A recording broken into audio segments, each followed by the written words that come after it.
all the aspects of Unitarian Universalism, I think that I like the we-ness best. I like that we do not have a creed that we say to remind one another of what we should believe. I like what Francis David said, that we need not think alike to love alike.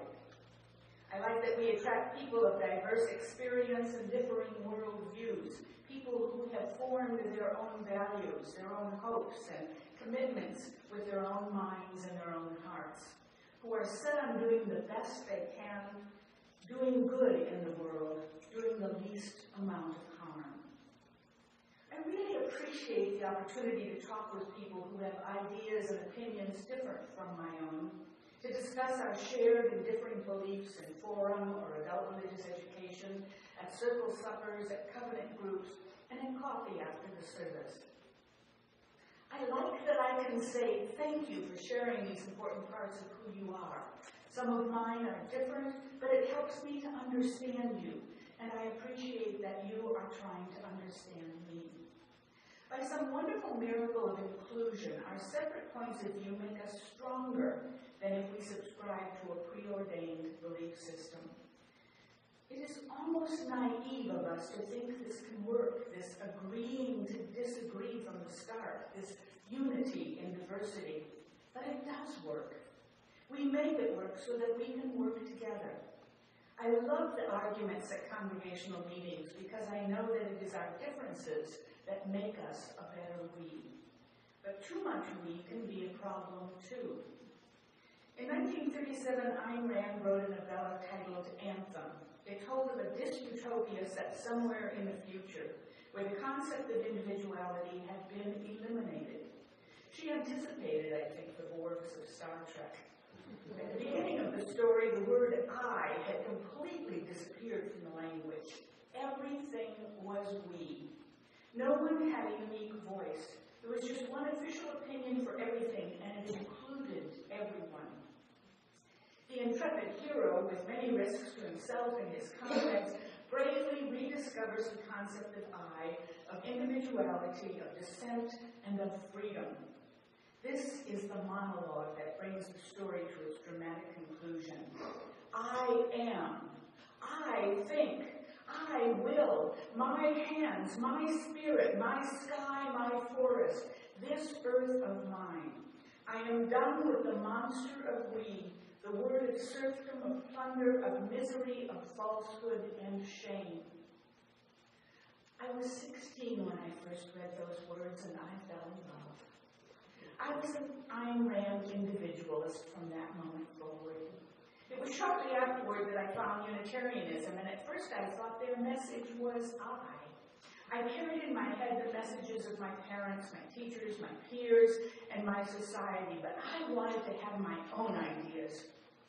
It is a difficult journey, that long trip from childhood to maturity, and it has many roads and byways. Why can't I do it my way? What if my voice is too small and no one listens to me? I don't want to sacrifice myself for the greater good. But what if I'm not able to discern the truth in this whirlpool of rhetoric in which I swim? This is the stage in our life journeys when we are often more angry than gentle. As I continue to mature and to experience the subtleties of communal life, of congregational life, I learned new words that excited me as well, new ideas, collaboration, community, cooperation, relationship, love, our hands, our spirits, our dreams, our hopes. Oh, I am not done with I.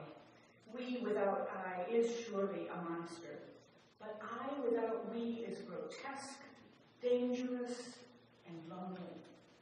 That is why I am a Unitarian Universalist, in order to experience the lovely melting of the soul that comes from learning the gifts of inclusion, of trust and challenge, choice and responsibility, of possibility and potential. This, to me, is the gift of we. The word shall is one of those words we say for important occasions. In everyday conversation, we say, I will do this. We say should or could, but shall, it seems to me, is saved for pronouncements, for something grand, something like creation. And this shall come to pass. That kind of statement. Shall is not really an I word. To me, it seems more like a we word. It's about relationships, about change, about beginnings and growth. So this is what occurred to me when I sat down to reflect, and I wrote my own creation story, a shell story, a poem titled Creation in 3/4 Time with Mixed Metaphors.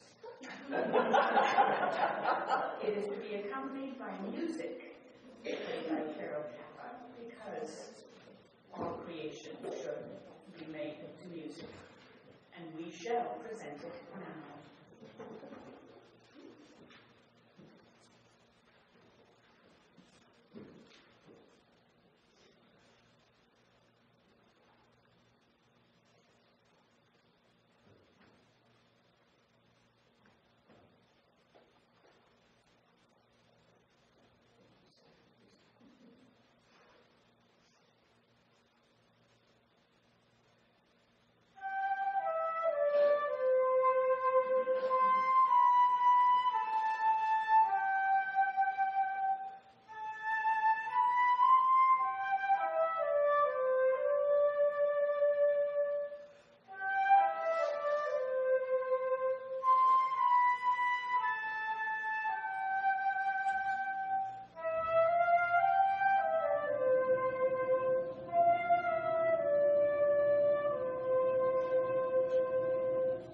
Space, but no beginning.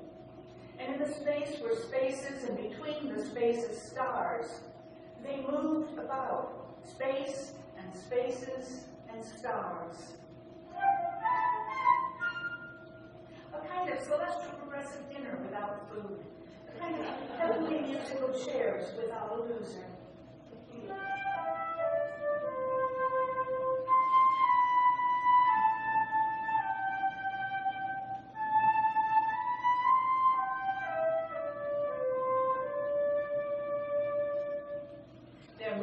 Made music, swish and bang and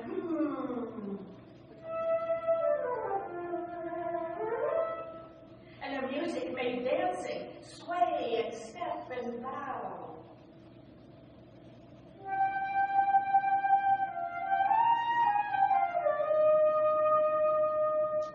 And their dancing made intimacy come and stay and join.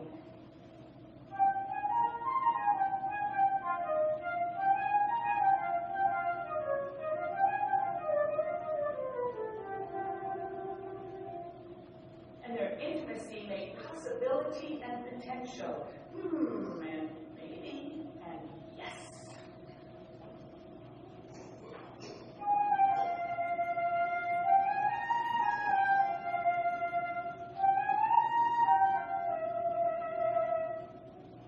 It was a kind of blind date between old friends, a kind of dream without sleeping.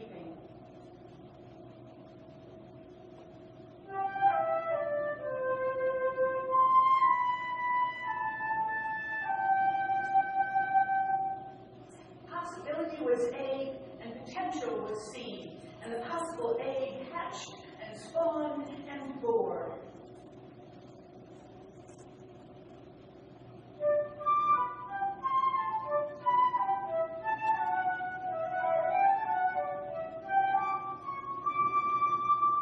And the possible seed sowed and sprouted and bloomed.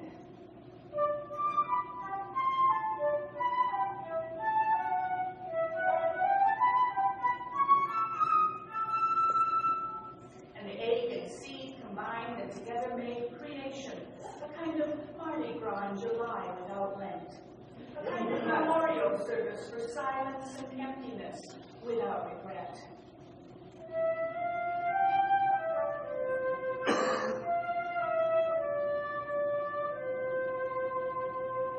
There was creation in space, there was creativity in the spaces. The stars blazed with creatures and creators, and everywhere there was and still is, music.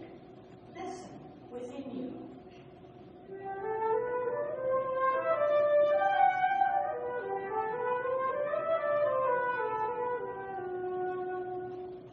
And everywhere there was and still is dancing. Look around you.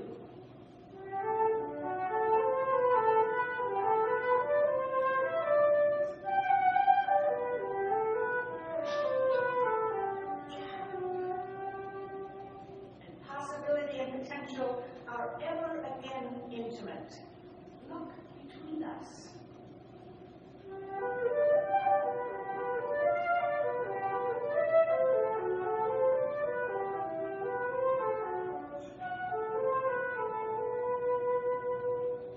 And the eggs are within the male and the female and the other. Everywhere is possibility.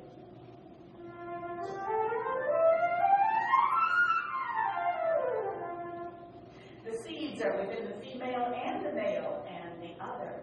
Everything is potential.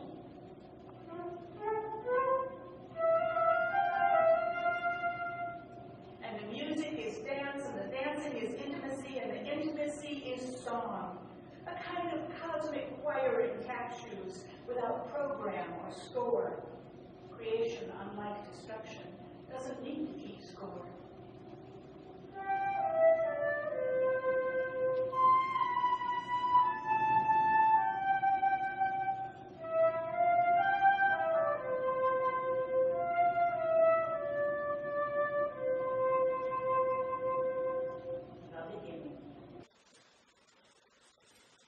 Flourish.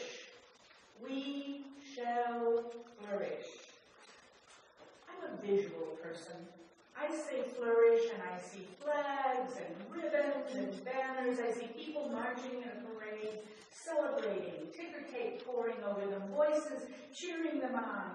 Music is playing. People are cheering. Flourishing is contagious. People are drawn to it as they are drawn to success. Then I ask myself, what has this got to do with Unitarian Universalism, of being a part of Westside Unitarian Universalist Church? We aren't really a flashy kind of people. What has this kind of flourishing to do with worth and dignity, with justice, equity, and compassion, with responsibility, with conscience? Except for the banner parade each year at General Assembly and an occasional dip into the Gay Pride parade each summer in Fort Worth and Dallas, Unitarian Universalists aren't really big on flourishing in this manner.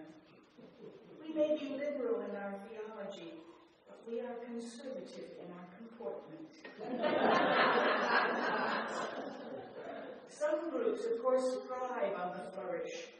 Take the Rose Bowl parade. All those floats with millions of flowers, all those hours of preparation just to flourish for an hour. It's wonderful, but it's not us. But the Olympics do put me in mind of this kind of flourishing as well. Do you remember the time that gymnasts were allowed, even encouraged, to use balls and streamers and hoops? It didn't last long, but I loved it. The costumes were brighter than rainbows and better engineered than bridges. And they had to be. And the routines, the steps that are impossible for a normal body to perform, and yet these were people leaping about in impossible ways. They were twisting and turning, and the hoops and the ribbons are flourishing all around them. And I wonder, how do they do it? And then I wonder, why do they do it? What is it that makes a person practice and practice until they can do something no one else can do? Is that it? Is that enough? There has to be pain. What do they get in return?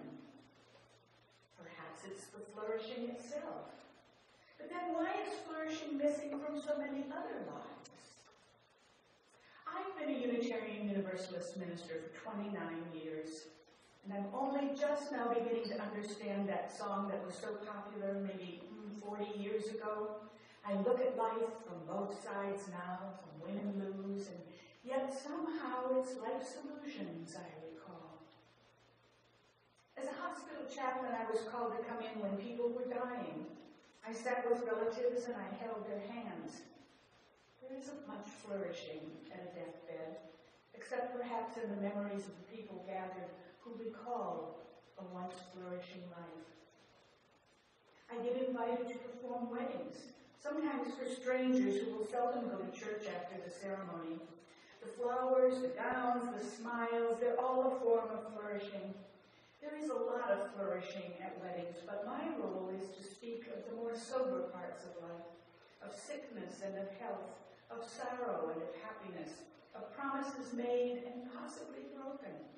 I bring the nitty-gritty, they bring the flourishes. But I like flourishing of this sort. I am drawn to it. Even when it doesn't make much sense or isn't exactly the full story, flourishing is compelling. It is a very human thing. Sometimes flourishing simply means succeeding or growing or dreaming larger dreams, and I'm all for that. It isn't always about banners, but it is always about celebrating, and I can stand behind that. Yes, I look at life from all sides now, and I'll have more to say to that, about that after Annie flourishes her fingers upon the keyboard.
Some of you, I imagine, think that I have been up here in the chancel flourishing, giving you a show, and that now you have to hunker down and get the real reflection, the one that scolds you or tells you that you have to work harder to make life better and make the world better. I have perhaps given in to a flourish or two, but it's not entirely true, the rest of it. I have been speaking just one reflection from the beginning. We shall flourish. I believe that. True, I haven't been giving a linear reflection or a linear explanation of life or even a linear suggestion of how to become a better person. I haven't even really given a definitive meaning for the phrase, we shall flourish. But what I've been trying to give you is a model for life that I can sum up in just 3 little words. No, the words are not, we shall flourish. The words are more of a mantra, and they are falter, flicker, flourish. That's the model of life I want to share with you this morning. That's the model that holds up whether we're talking about individuals, about institutions, about communities, about nations, or even about universes. That's the model that will sustain us whether we are children looking to become adults, whether we are adults trying to understand creation, whether we are watching someone die or watching someone succeed at life. We shall flourish. Individuals, communities, institutions, we shall all flourish as individuals in some time in our lives. We have done it and we shall do it again. And I mean flourish in the other 4 dictionary definitions of the word as well, not just the waving around one that I've already spoken about. That is, we will thrive. We will experience our prime. We will prosper and grow luxuriantly. Our church has flourished. It is flourishing, and it will flourish again and again because we are willing to do the hard work and make the difficult sacrifices and dream the necessary dreams.